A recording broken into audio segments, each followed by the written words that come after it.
Welcome, dear listener, to Mythology for Sleep. I'm so glad you're here to unwind with us tonight.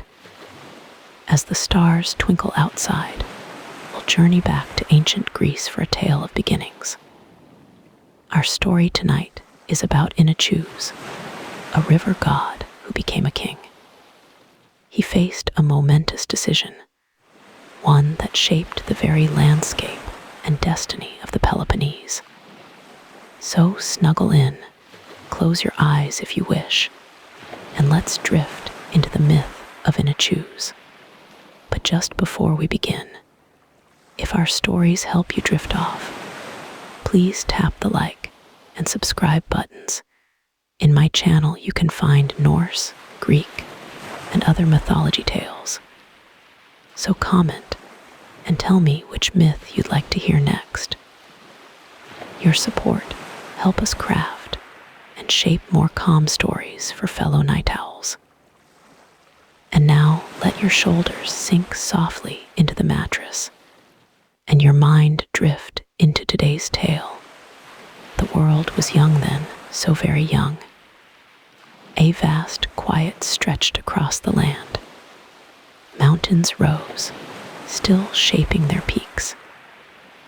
Valleys lay open, waiting for their rivers.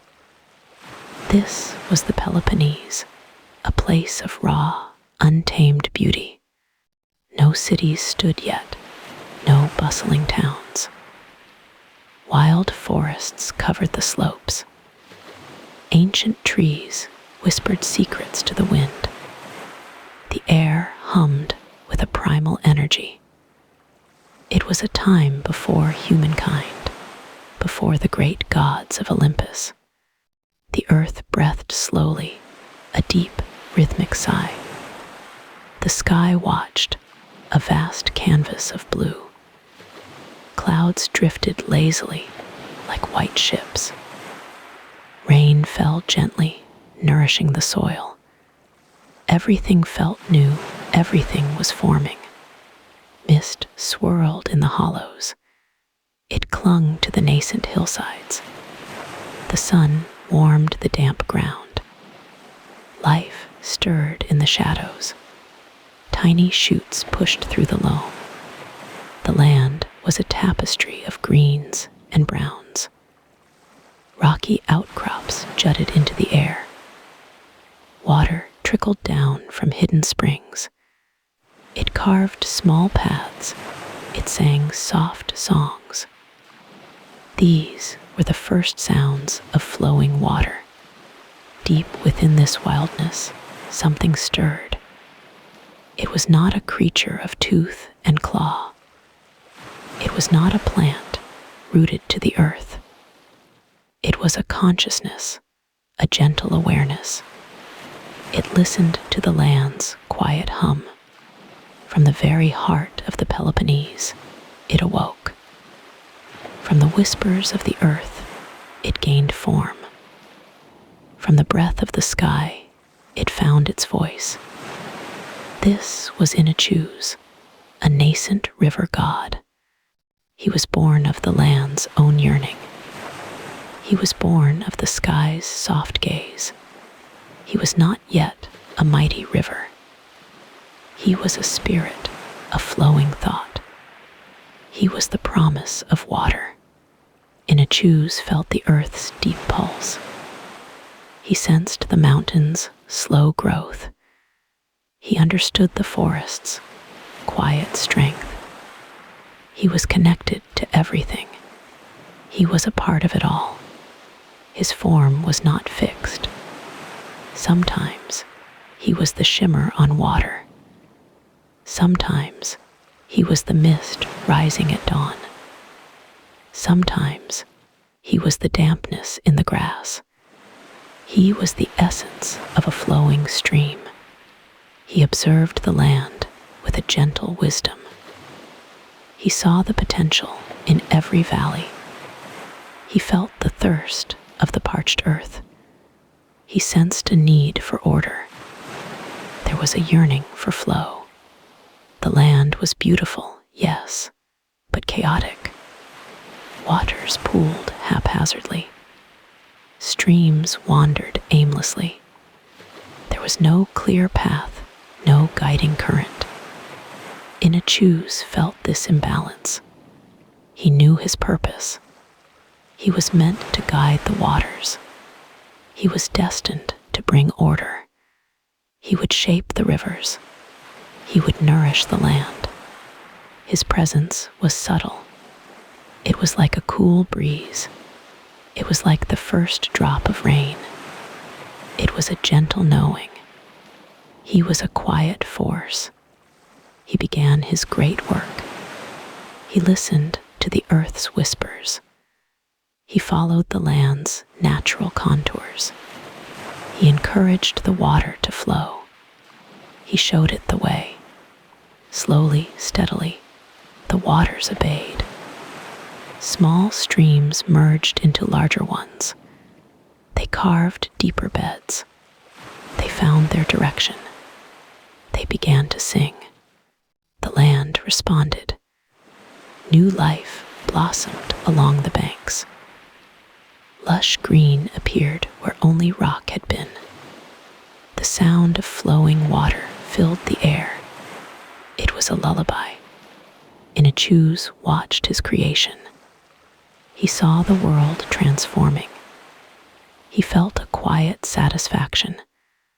This was his gift, his offering. He was the spirit of the river. He was the Peloponnese's first guide. He was its first guardian. He was the one who brought flow. He was Inachus, the ancient river god, and his story had just begun. A gentle hum vibrated through the earth, a new song. Inachus, young and eager, felt it deeply within his being. He was ready to begin his journey. With a soft sigh, Inachus began to move. His essence, cool and clear, seeped into the waiting land. Slowly, steadily, the first waters flowed. They trickled, they murmured, they wound. Inachus shaped his riverbed with careful intention. Each curve, each dip, was a whisper of his purpose. The land welcomed him. Dry earth drank thirstily, sighing with contentment. Dust motes danced in the soft sunlight, illuminated by his presence. As his waters spread, life began to stir. Tiny green shoots unfurled along his banks. Their tender leaves reached for the sun, nourished by his embrace. Small, unseen creatures emerged from their hidden places. They drank from his cool currents. Their tiny chirps and rustles joined the growing chorus of life. Inachus watched, filled with a quiet wonder. He saw the first tentative blossoms, vibrant against the nascent green. He felt the soft flutter of new wings. His waters carved through the ancient stones.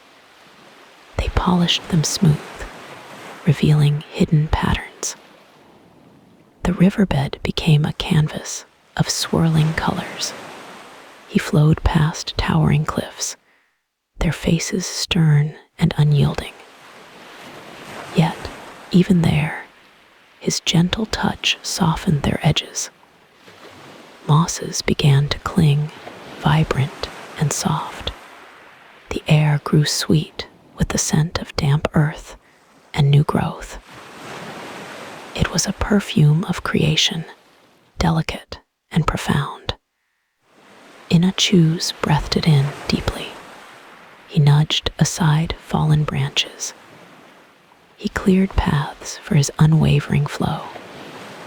His work was a dance of patient perseverance. His currents sang a lullaby to the emerging world. It was a melody of constant motion, of gentle nurturing. The land responded, blossoming in kind. He saw the potential everywhere. A vast, fertile plain awaited his touch. Rich soils yearned for his life-giving waters, but he also observed the chaos. Jagged rocks lay scattered, remnants of ancient upheavals. Deep fissures scarred the earth's surface. Wild, untamed thickets sprawled, dark and impenetrable. They hinted at dangers, at hidden struggles. The land was beautiful, yet wild. Predators stalked, unseen but sensed. Their primal instincts drove them. Life was emerging, but so were its challenges. Inachus felt a stirring of responsibility. This raw, vibrant world needed guidance.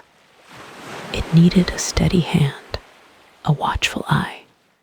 He sensed the need for a guardian, someone to shepherd this burgeoning life, someone to bring order to the wild beauty.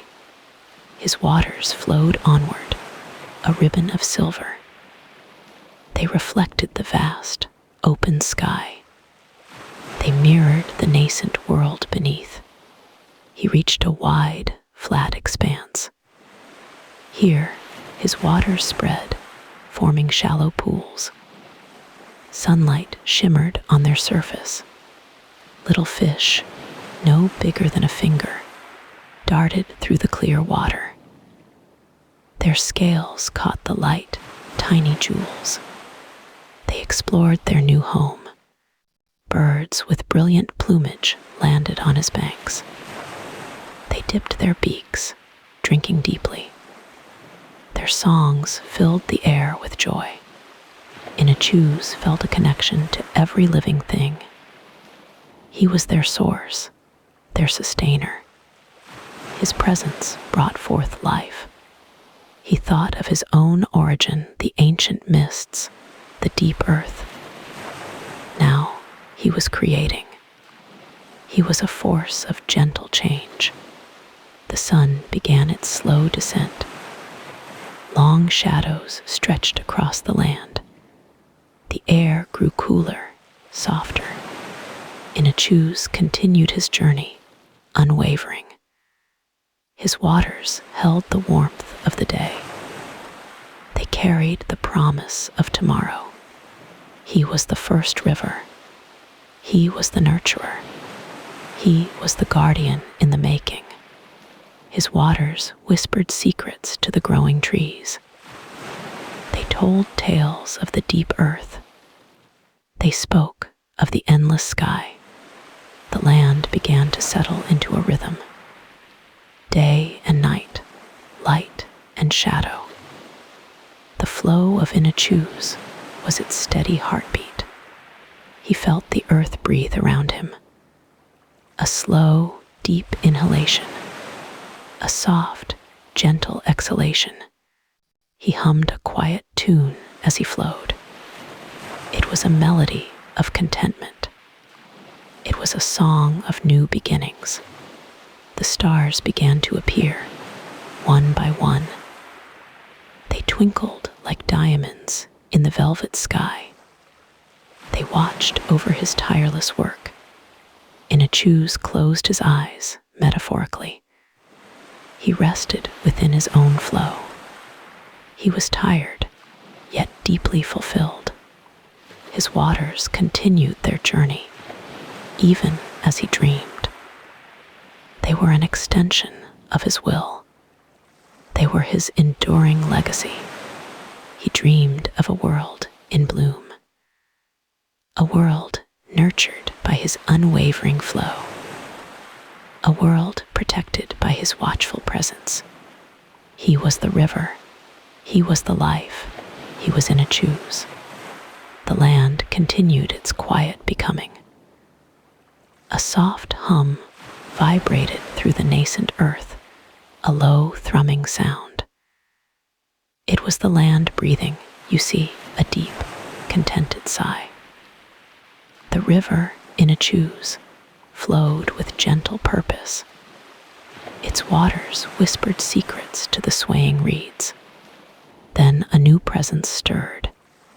It was subtle, at first, a mere suggestion. A fresh breeze kissed the burgeoning trees. It carried a scent, too, a hint of something vast. It smelled of salt and of distant shores. The air grew cooler, crisper. This was the touch of a great power. It was the essence of the ocean itself. Poseidon, lord of the seas, had noticed this emerging world. He felt its potential, its deep connection to the water. He saw the river Inachus winding towards the sea. He saw the fertile plains near its banks. He sensed the deep, dark ocean beyond. This land, he mused, held a promise. It could be a gateway, a vital hub. His presence deepened, though still unseen. The waves along the distant coast swelled slightly. A gentle mist rose from the river. It mingled with the salty air. The fish in the river swam with new vigor. They felt a pull, a silent urging. Poseidon's influence was like a tide. It washed over the land, shaping it. He imagined great harbors here. He pictured ships sailing from these shores. His thoughts were powerful, you understand. They left an imprint, a subtle mark. The land responded to his quiet desire. It began to tilt, ever so slightly. The river's flow gained a new rhythm. It seemed to anticipate the sea. The very stones felt his presence. They absorbed his oceanic energy. This was not a forceful arrival. It was a soft, enveloping embrace. Yet another presence began to stir. It was different, a warm, nurturing touch. The scent of salt began to mingle. It mixed with the perfume of blooming flowers. A gentle warmth spread across the plains. It was a comforting, vibrant energy. This was the touch of the Earth Mother.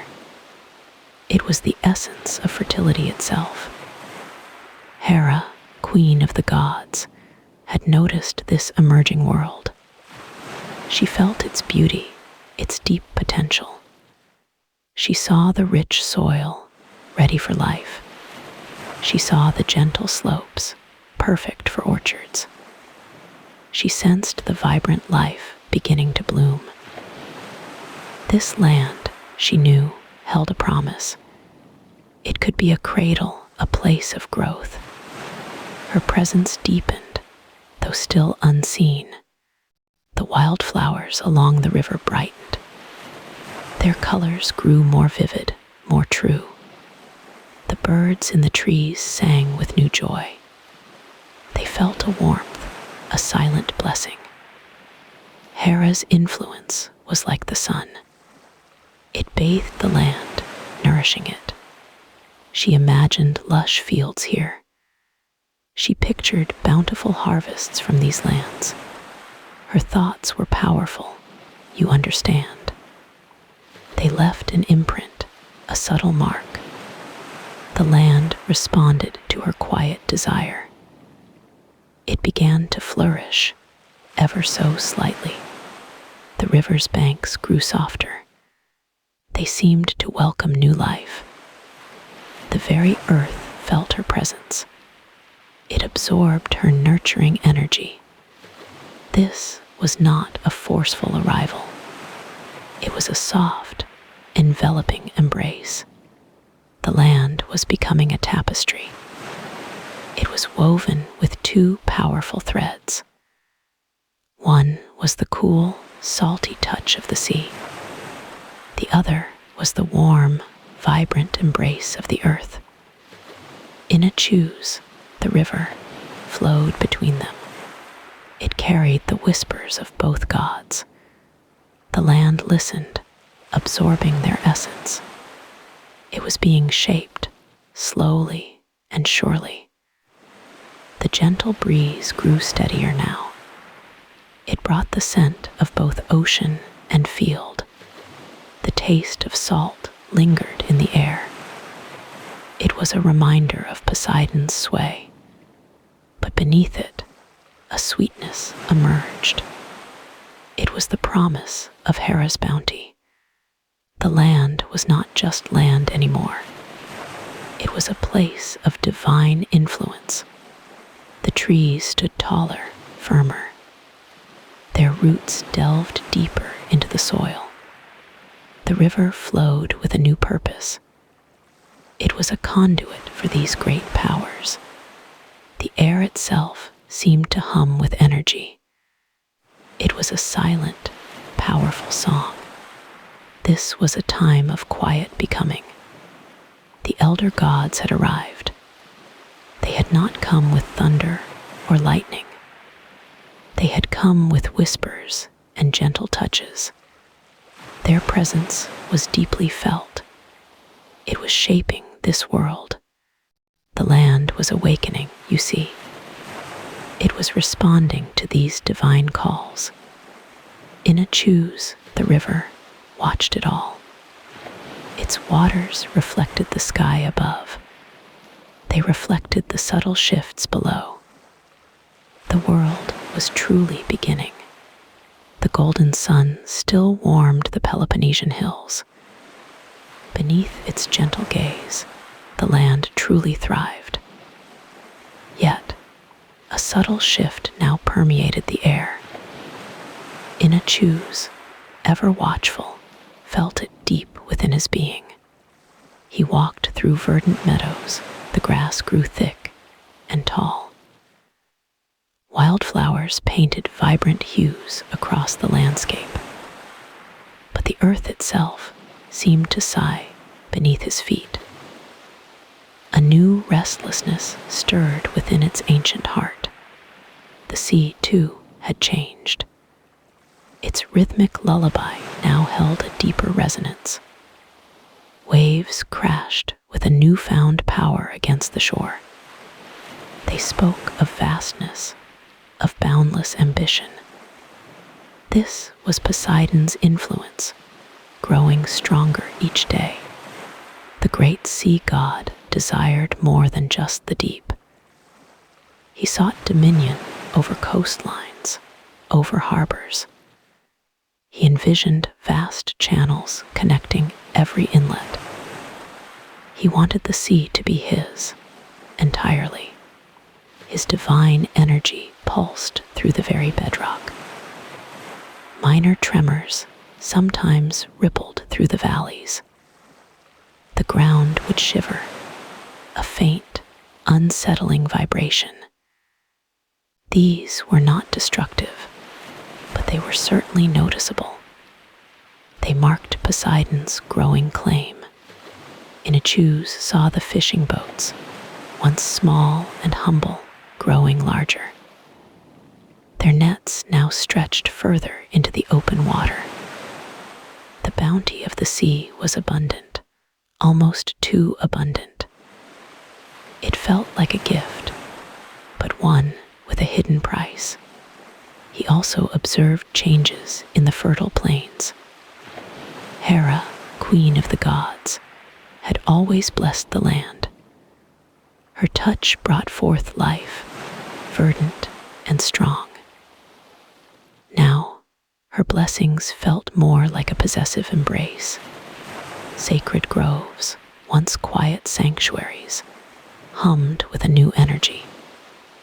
Their trees seemed to reach higher, their leaves a deeper green. The air within them grew thick with a sense of ancient power. This was Hera, laying claim to every fertile patch. She desired the land's very essence. She wanted dominion over its fertility, its growth. She envisioned a realm where every harvest paid homage to her. The earth's bounty would be hers entirely. Her divine presence was almost palpable. The air sometimes shimmered with her powerful aura. The land itself seemed to lean into her influence.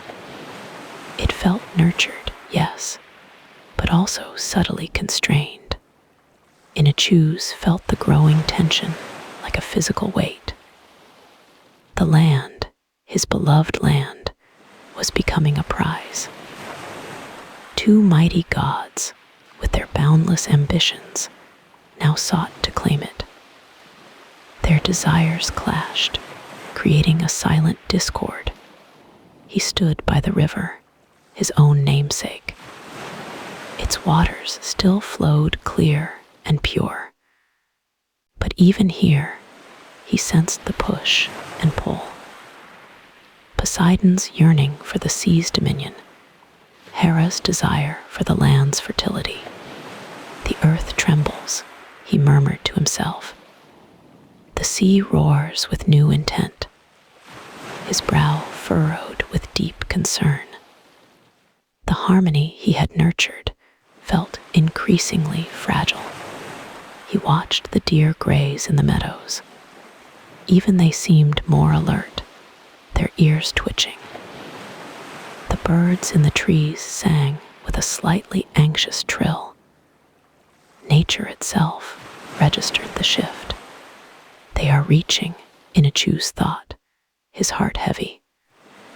Their hands are stretching across my realm. He could almost feel their divine fingers closing around the Peloponnese. It was a beautiful land, a coveted land. He walked past a newly tilled field.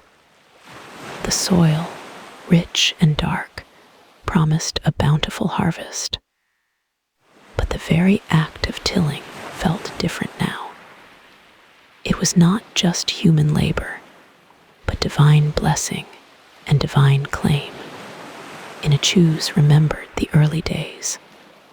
The land was wild, untamed, awaiting his gentle touch. He had brought order, fostering growth. Now, that order was being challenged.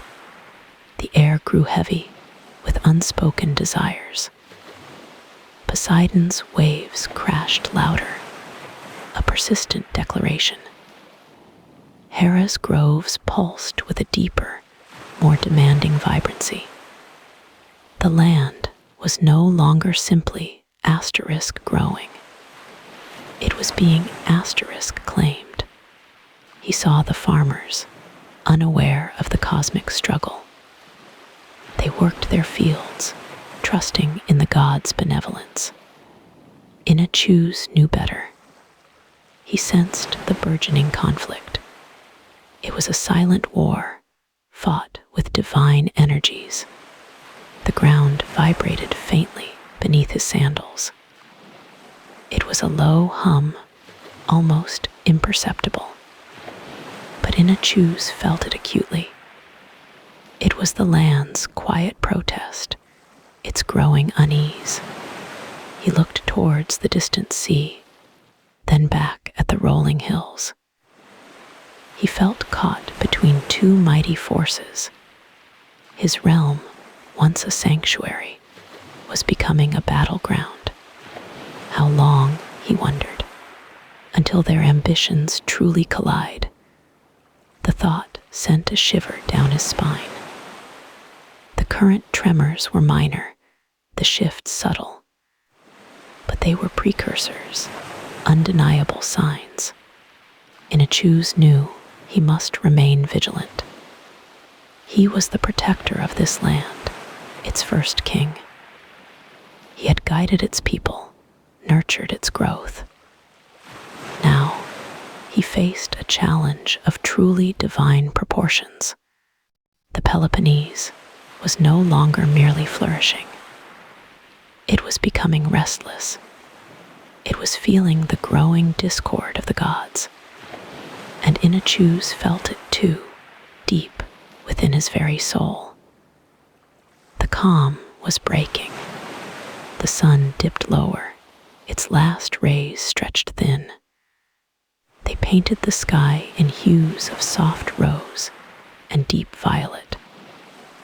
The air grew still. A hush fell over the land. In the quiet, the dispute festered. It grew like a shadow in the twilight. Poseidon's anger simmered. It churned deep within him. Hera's pride bristled. It sharpened her gaze. Their quarrel had begun subtly. It was a mere whisper on the wind. Now, it roared like a tempest. It threatened to engulf the nascent peace. The land had just begun to breathe. The Peloponnese, verdant and young, felt their discord. The very earth trembled faintly. The trees rustled anxiously. The rivers murmured with unease. Poseidon paced the shore. His trident glowed dimly. The waves crashed. They mirrored his turmoil. He felt the affront keenly. This land, he believed, belonged to him. Hera stood on high. Her gaze swept over the fertile plains.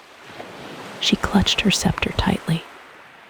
The olive trees, her sacred gift, seemed to sway in protest.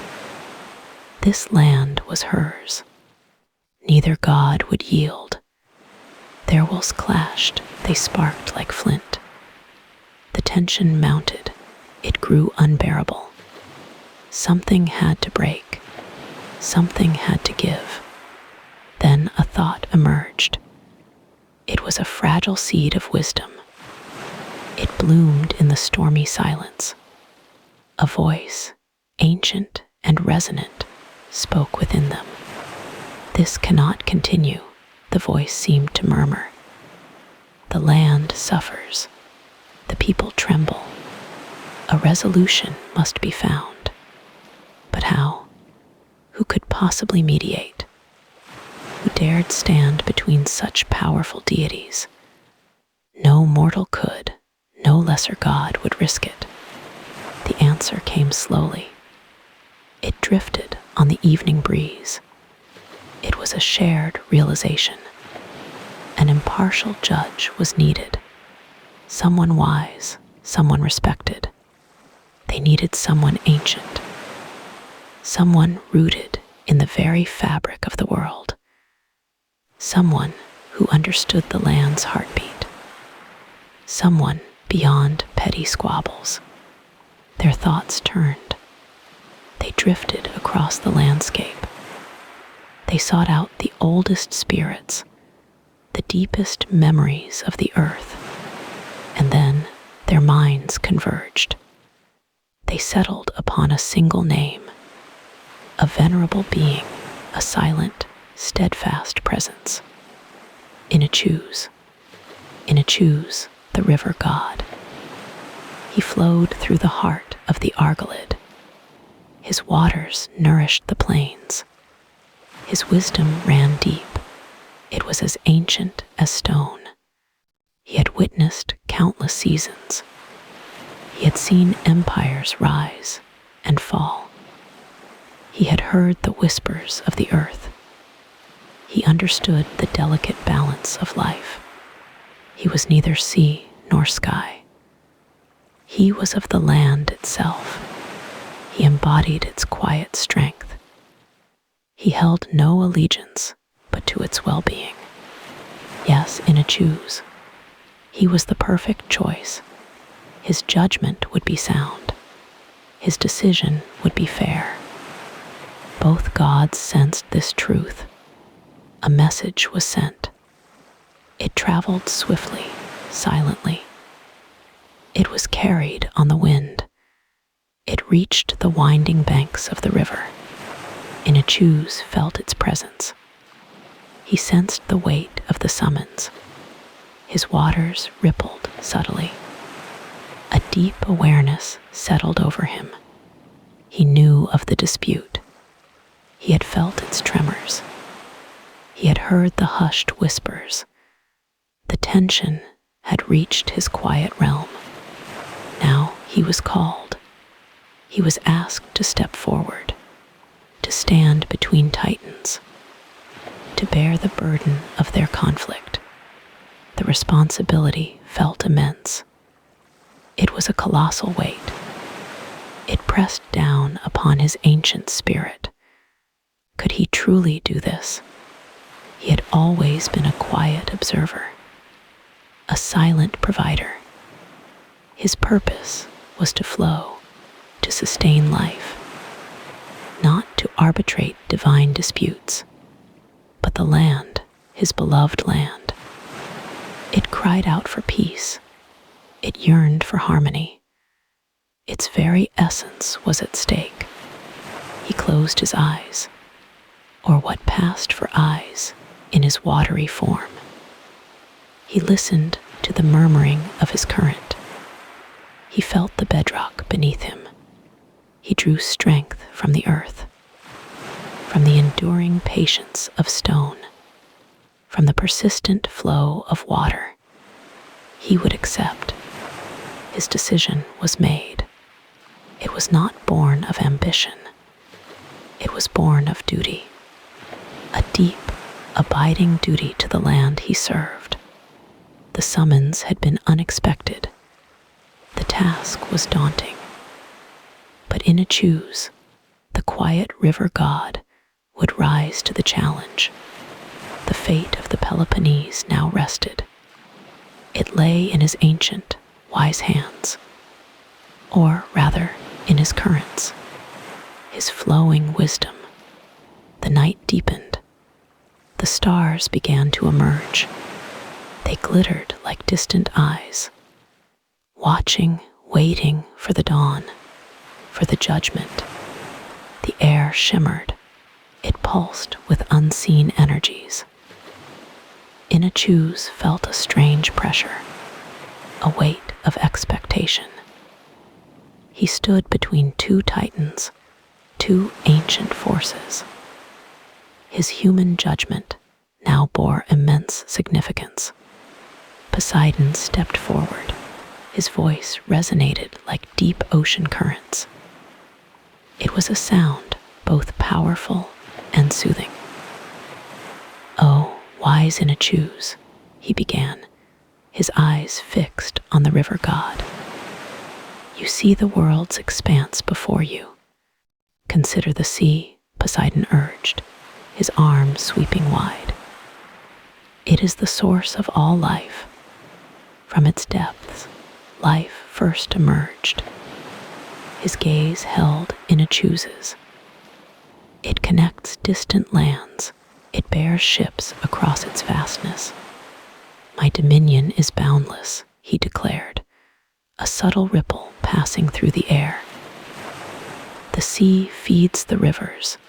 It embraces every shore. Without its waters, the land would parch and wither." He paused, letting his words sink in. "And think of my gifts," Poseidon continued, a warm smile touching his lips. "I gifted mankind the horse. These noble creatures, they carry burdens, they speed across the plains." He spoke of their strength and loyalty. "They serve humanity, they aid in every endeavor. My power brings prosperity, it brings vital connections," he insisted, his voice unwavering. "My influence touches every corner of the world. I offer growth and endless possibility." He stepped back slightly, allowing Hera her turn. Hera moved with grace. A gentle light seemed to emanate from her. Her voice was calm. It was rich like fertile earth. "Inachus," she stated, her gaze unwavering. "Look to the land itself. The land provides," she affirmed, her hand gesturing toward the earth beneath them. "It nurtures all living things. From its soil, life springs forth anew." She spoke of its enduring strength. It offers warmth, it offers shelter. My realm is the earth's heart, Hera proclaimed, her presence radiating serenity. I oversee its fruitfulness, I ensure its bounty. The land provides sustenance, it provides enduring comfort.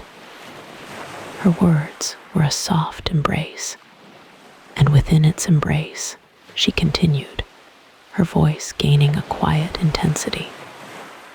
There are sacred places. There are groves where ancient spirits dwell. These are places of peace.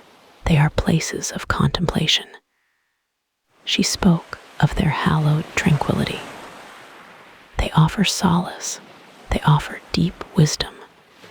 I protect the hearth.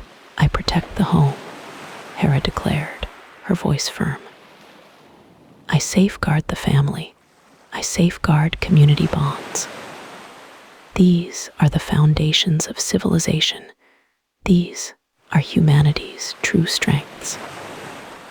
She emphasized their sacred importance. I offer stability. I offer lasting harmony. My power strengthens bonds. It ensures continuity, she insisted, her gaze direct. My influence fosters deep roots. It cultivates lasting peace. I offer tradition and enduring security. She concluded her plea. Inachus listened intently, his brow furrowed in concentration. He absorbed every word. He weighed each argument carefully. The air around them still thrummed with divine energy. He felt the pull of the sea. Its vastness promised adventure. He felt the pull of the land. Its stability promised comfort. Each deity had presented a compelling case. Both offered gifts of immense value. He considered Poseidon's horses. Their swiftness was undeniable. He considered Hera's sacred groves. Their peace was profound. The choice was not simple. It required careful deliberation. Inachus closed his eyes for a moment. He sought inner clarity. He needed to make a decision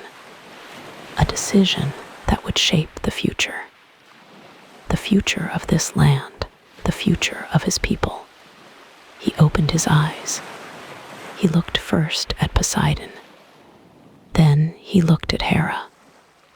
The weight of his judgment settled upon him once more.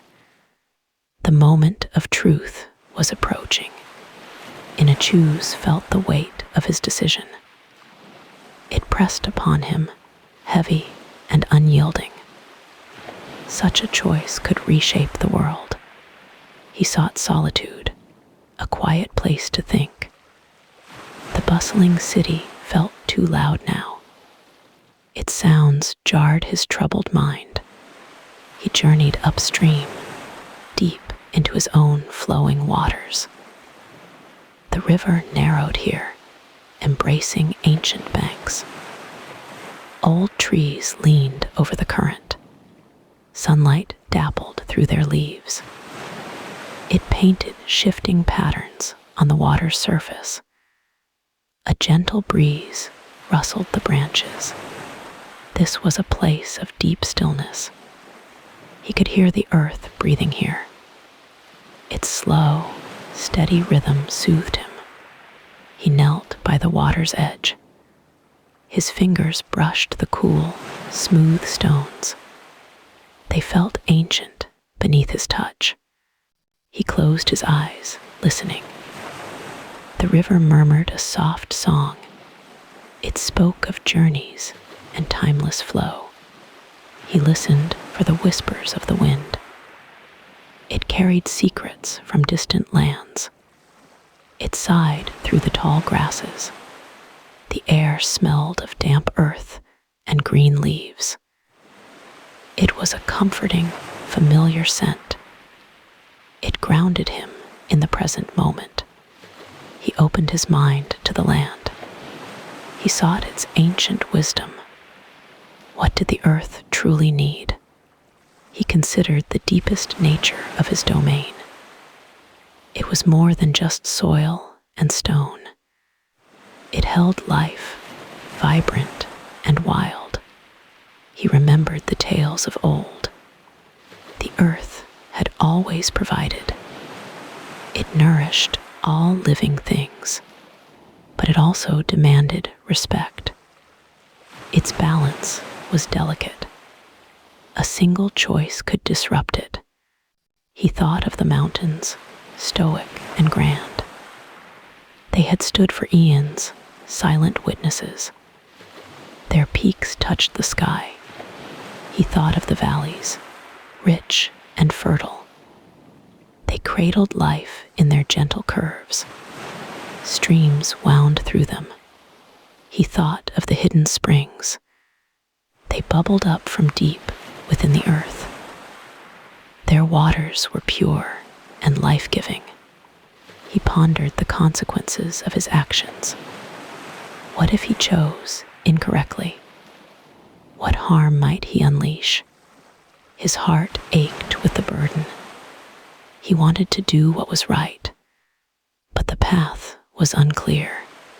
He felt the presence of ancient spirits. They resided in the trees, in the very stones. They watched over this land. He imagined their knowing eyes. They had seen countless seasons. They understood the ebb and flow of time. He sought their silent counsel. What would they advise him to do? How could he protect this sacred place? He dipped his hands into the river. The cool water flowed over his skin. It felt like an embrace. The river was a part of him. He was its guardian, its voice. Its fate was intertwined with his. He remembered the laughter of children. They played by the river banks. Their joy was a precious sound. He remembered the farmers, toiling in their fields. Their livelihoods depended on the land. Their hopes rested on his decision. He thought of the creatures of the forest, the deer, the birds, the tiny insects. They all relied on this ecosystem. His decision would affect them all. It would echo through generations. It would shape the future. He sat for a long time, unmoving. The sun began to dip low. Its light softened, casting long shadows. The air grew cooler. A gentle hush fell over the land. Night was slowly approaching. He felt a deep connection to everything around him. The trees, the water, the very air. They were all one. He understood the land's true essence now. It was not just a resource. It was a living, breathing entity. It pulsed with a quiet energy. It held stories within its depths. It carried the weight of time. His mind began to clear. The path ahead seemed less daunting. A quiet certainty began to grow. He would listen to the land. He would heed its ancient voice. It would guide him through this choice. The answer lay within its wisdom. It lay within the murmuring river. It lay within the whispering wind. He would trust the earth. He would trust its timeless knowledge. It would show him the way. He rose slowly, feeling lighter now. The burden had not vanished, but its weight felt different. He carried a newfound resolve. He would face this challenge. He would protect his beloved land. The river flowed onward, steady and true. It carried his hopes and fears. It carried the promise of dawn. Inachus returned to the waiting assembly. His steps were measured, his face serene. A hushed anticipation filled the air, a gentle current. The gods leaned forward slightly, their expressions expectant. He stood before them all. He paused just for a moment. Then his voice resonated softly, yet clearly. It carried through the sacred space. I have journeyed through the land, Inachus began. His gaze swept across the divine faces. I have witnessed its very essence. A soft breeze stirred the leaves nearby. I have listened to its whispers, he continued. I have felt its pulse beneath my feet. A sense of profound peace emanated from him. My decision has been made. Zeus remained silent, his eyes unblinking. Poseidon's jaw was set, but he held his tongue. Hera's expression was unreadable, her regal posture unwavering. The Peloponnese, Inachus declared, his voice gaining a quiet strength, a certainty. This land, so vibrant and so ancient, it belongs to Hera. A soft gasp rippled through some of the minor deities. He raised a hand, a gesture for silence. My judgment is not based on power, he explained, nor is it swayed by influence. It stems from the land itself.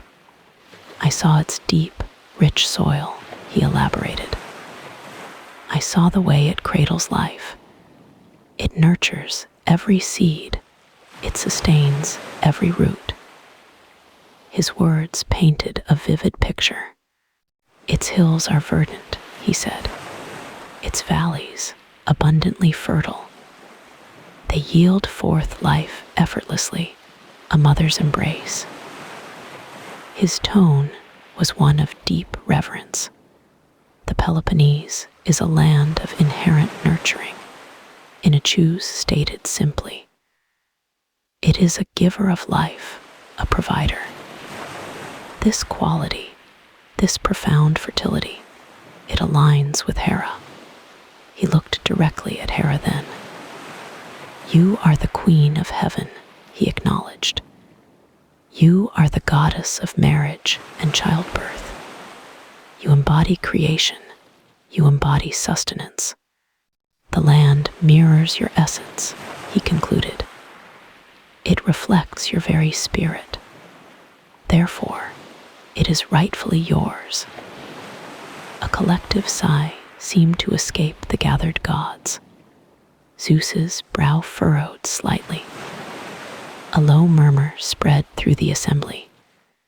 It was a ripple of surprise, a wave of quiet discussion. Poseidon, however, bristled.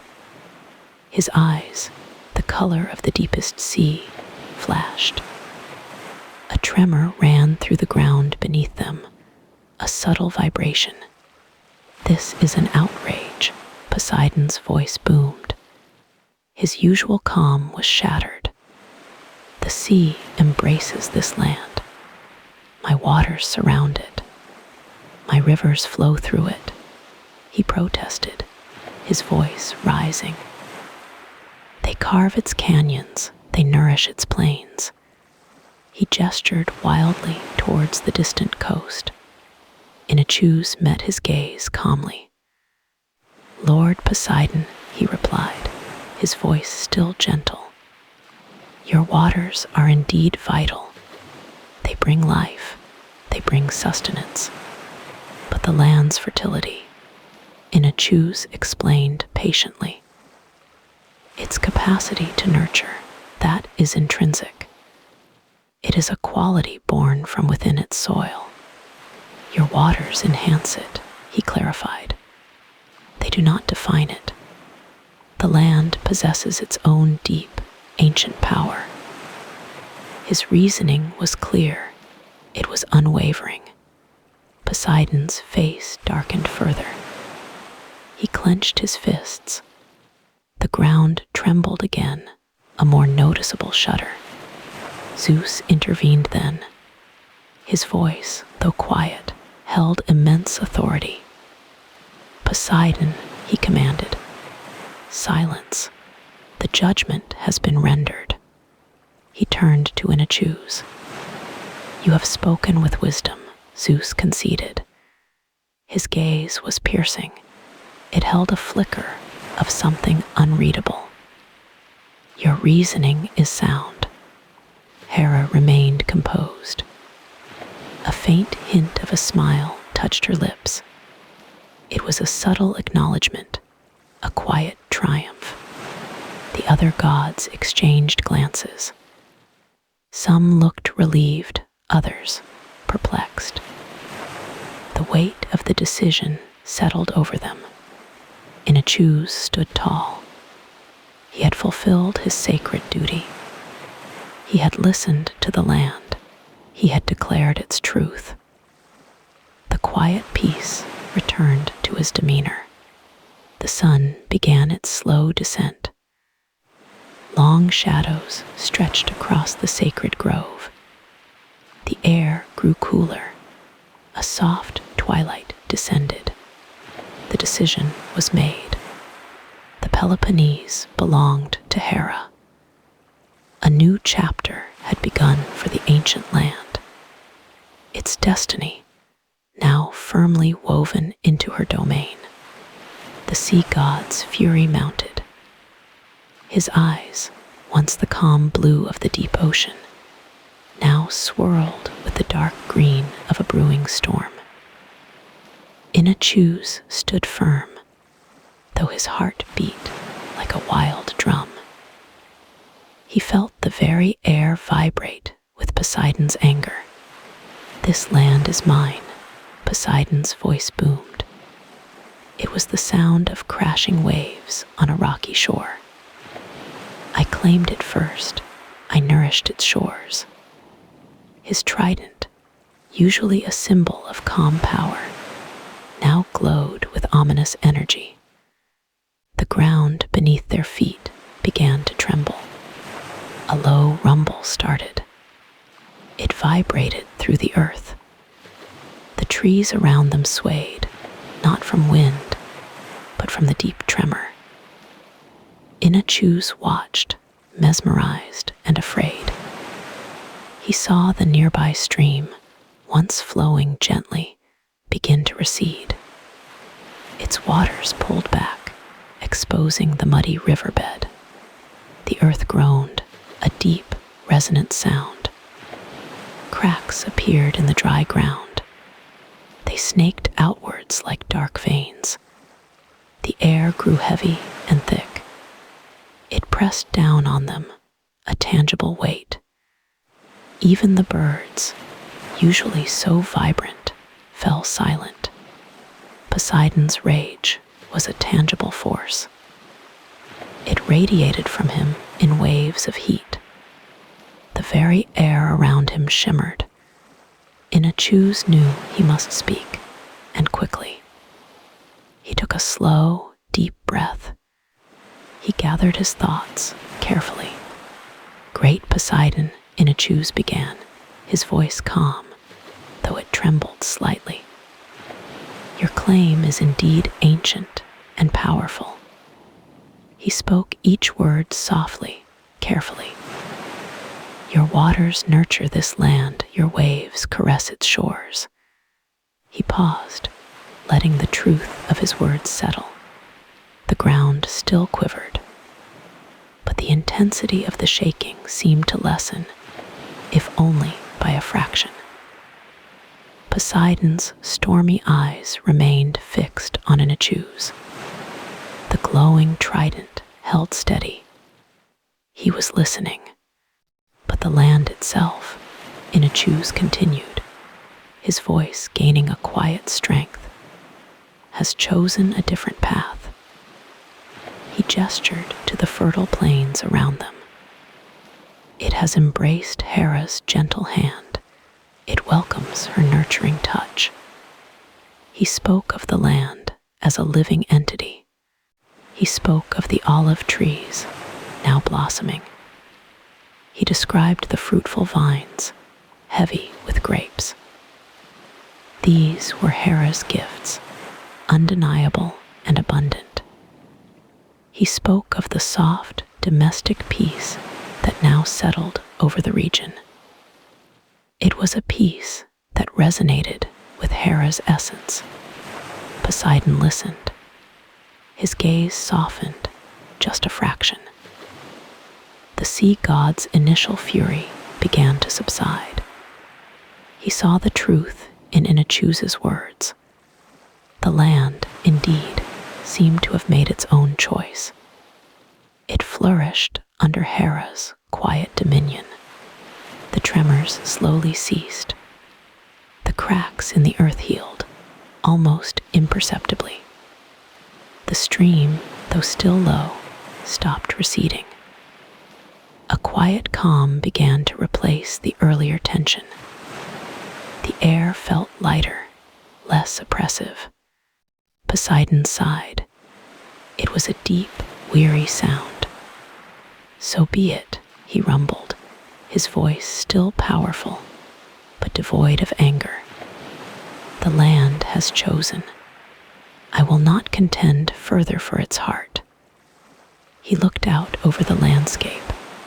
His gaze was thoughtful now. He knew he could not simply abandon this place. His connection to it was too deep, too ancient. His waters still surrounded it. His presence was woven into its very fabric. He would not be victorious, but he would not be forgotten. Poseidon raised his trident once more.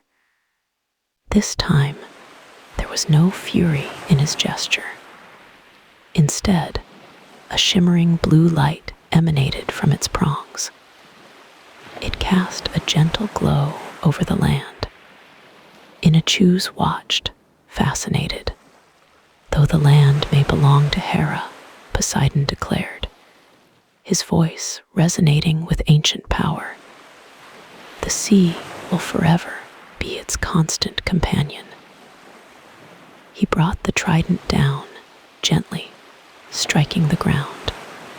Where the trident touched, a spring erupted. It was not a freshwater spring. Instead, a plume of salty water shot upwards. It sparkled in the sunlight. The air filled with the fresh scent of the ocean. It was a clear, unmistakable sign. "Let these salt springs forever remind them," Poseidon intoned, "of the sea's enduring presence. Let the taste of the ocean be a constant reminder of my claim." The salt water trickled down, forming a small, new stream. It flowed towards the distant sea. Then he pointed his trident towards the horizon. "And let the sea's bounty forever nourish these shores." He spoke of fishing grounds, rich and abundant. He spoke of safe harbors, deep and welcoming. These were blessings, yes, but complex ones. They were blessings that tied the land irrevocably to the sea. They ensured that even in Hera's domain, Poseidon's influence would be felt. His presence would linger, a constant reminder of his power. It was his final, intricate gift. The salt springs bubbled gently. Their waters flowed, a clear, salty stream. Inachus understood the gesture. It was a peace offering, yes, but it was also a subtle assertion of power. Poseidon had not truly lost. He had simply redefined his victory. The sea god nodded, a final, solemn gesture. He looked at Inachus. a flicker of respect in his eyes. "You spoke wisely, river god," he said.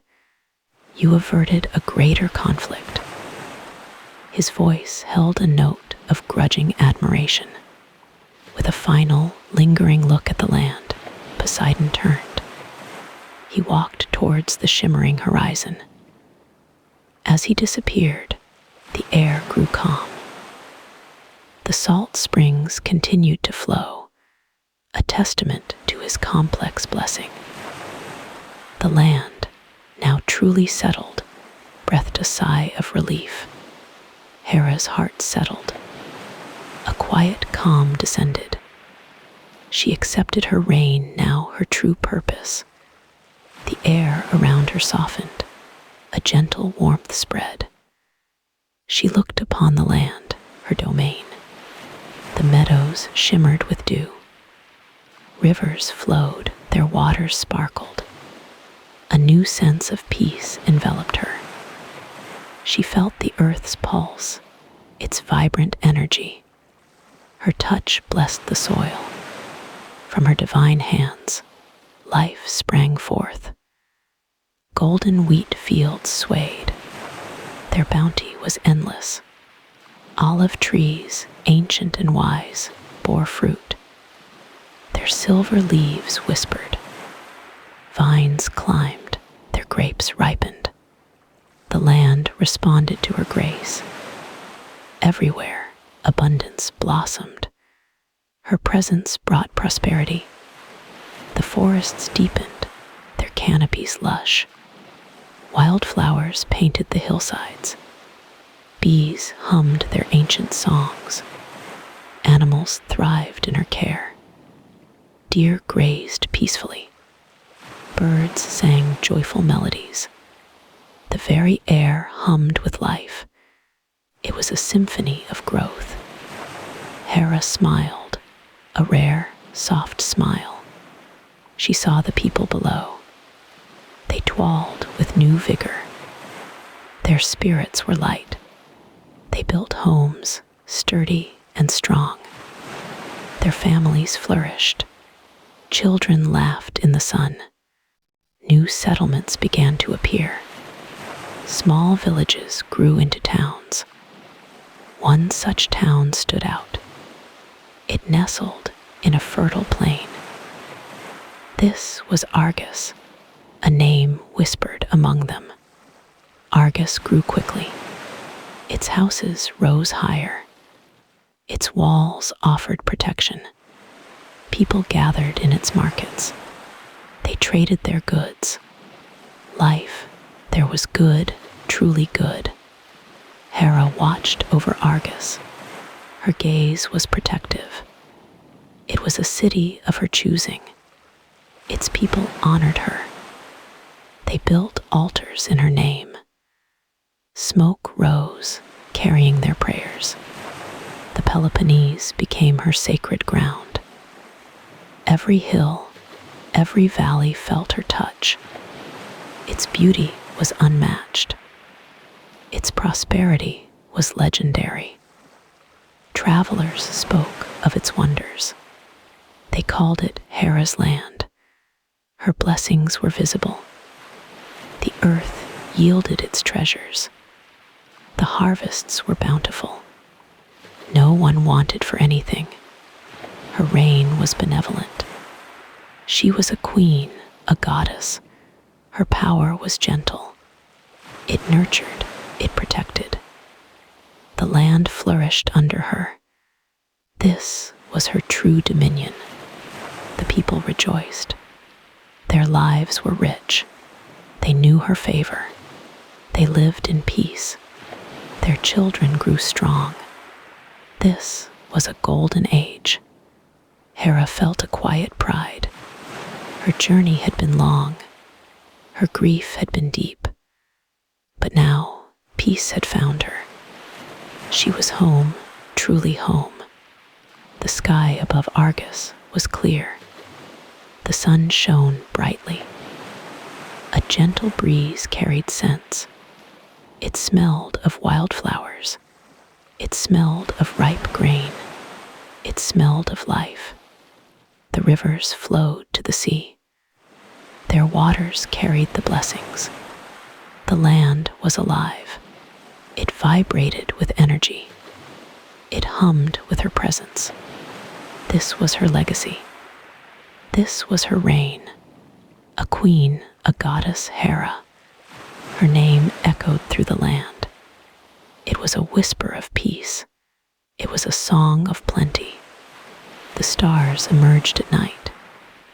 They sparkled like diamonds. They watched over Argus. They watched over the Peloponnese. They watched over Hera. Her light shone brightly. The world slept soundly. Its dreams were sweet. They were filled with abundance. They were filled with peace. They were Hera's gifts, and they were truly divine. The river Inachus flowed on. His waters, cool and clear, whispered through the valley. They caressed the smooth stones. They nourished the vibrant green banks. This was his domain. This was his legacy. He had brought order. He had brought peace. The people remembered his wisdom. They spoke of his unwavering judgment. Their voices, soft and reverent, carried on the breeze. Argus, his city, thrived under his watchful gaze. Its walls, strong and secure, gleamed in the sunlight. Its fields, rich with bounty, stretched towards the distant mountains.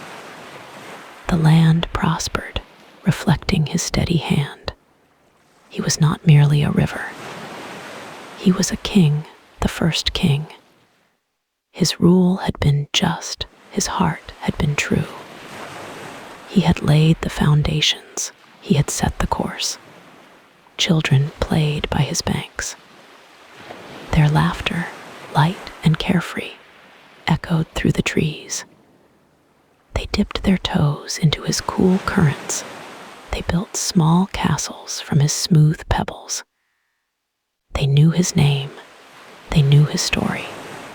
Elders sat by his shores. Their eyes, wise and knowing, gazed across his placid surface. They remembered the early days. They recalled his powerful voice. They spoke of his justice. They spoke of his kindness. Inachus had settled disputes. He had guided his people. He had established laws. He had fostered harmony. His influence, deep and pervasive, touched every corner of their lives. The river's flow was constant. It mirrored his enduring presence. Each ripple, each eddy, spoke of his calm strength. He was a protector, ever vigilant, ever watchful. He safeguarded their crops. He ensured their wells never ran dry. He quenched their thirst. He cleansed their burdens. His essence permeated the very soil. His spirit, vast and ancient, embraced the land. He felt the sun's warmth. He felt the moon's gentle glow. He heard the wind's soft song. He heard the night's quiet hum. He was one with Argus. The city's heart beat in rhythm with his flowing waters. Its prosperity was tied to his abundance. Its peace was rooted in his steadfastness. He was their guardian. He was their guide. Generations passed. Yet his memory remained vibrant. His name was whispered at sundown. His deeds were recounted by firelight. He was woven into the fabric of their lives. The river Inachus flowed on. He saw the stars above him. He felt the earth beneath him. He was a silent witness. He was a constant companion. His reign was eternal. He watched over the sleeping city. He watched over the quiet fields. He watched over the distant hills. His vigilance never faltered. The moon cast long shadows. The air grew cool and still. Only the soft murmur of the river broke the silence. It was a lullaby. It was a promise. Inachus, king and protector, continued his endless journey. His waters carried the whispers of time. They carried the hopes of the future. They carried the enduring spirit of Argus. He was the beginning. He was the foundation. He was the constant flow. He was the heart of their world. Sleep now, rest easy. The river flows on. It watches over you too. The river flowed ever onward. Its waters whispered ancient tales. They spoke of Inachus, the wise river god. His judgment still echoed through the land. The Peloponnese remained verdant and rich. Fields of grain swayed gently. Olive groves shimmered in the sun. The sea, too, offered its bounty. Fish leaped, waves lapped soft. This land, so blessed, remembered its guardian. Inachus had chosen well. He had selected Hera, the queen. Her protection brought lasting peace. No strife troubled these shores. No discord marred the air. Children played by the riverbanks. Their laughter carried on the breeze. They built tiny boats from reeds. They launched them into the current. The river carried them safely. It guided them to the sea. Fishermen cast their nets. Their boats bobbed on the gentle waves. The catch was always plentiful. The sea provided abundantly. It honored Inachus's choice. It respected Hera's dominion. Farmers tilled their rich soil. Their crops grew strong and tall. The earth yielded generous harvests. It nourished all who lived there.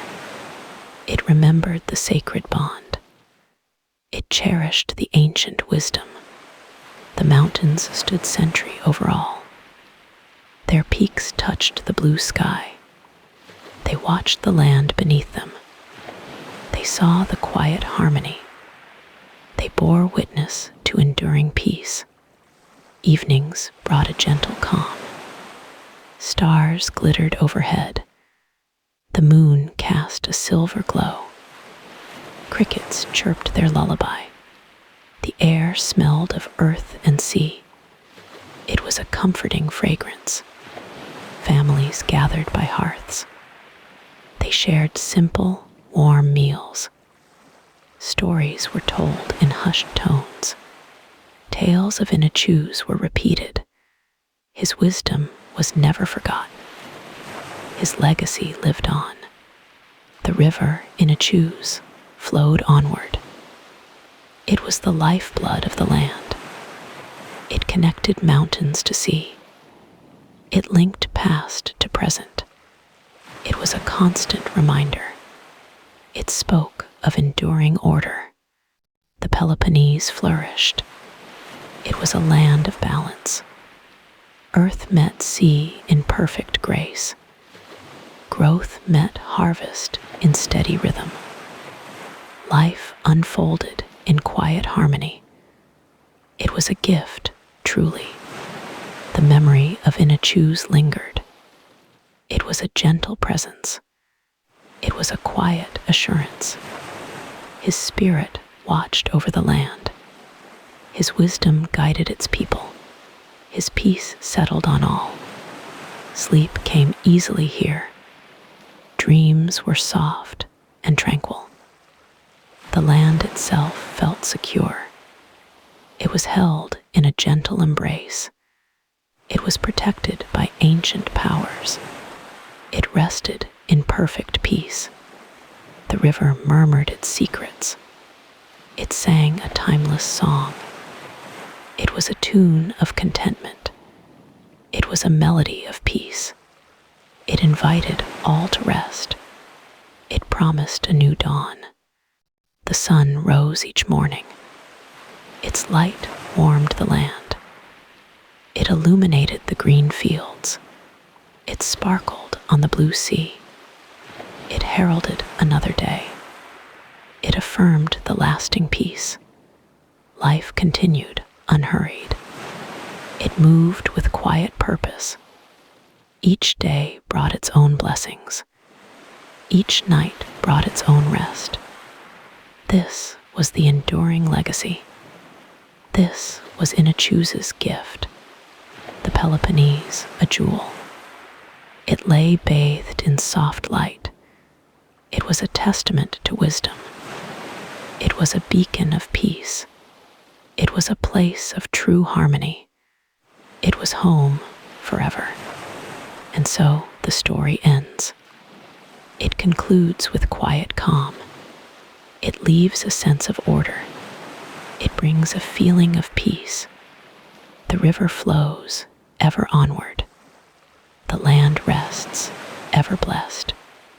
If you enjoyed this story, please subscribe for more peaceful tales from mythology.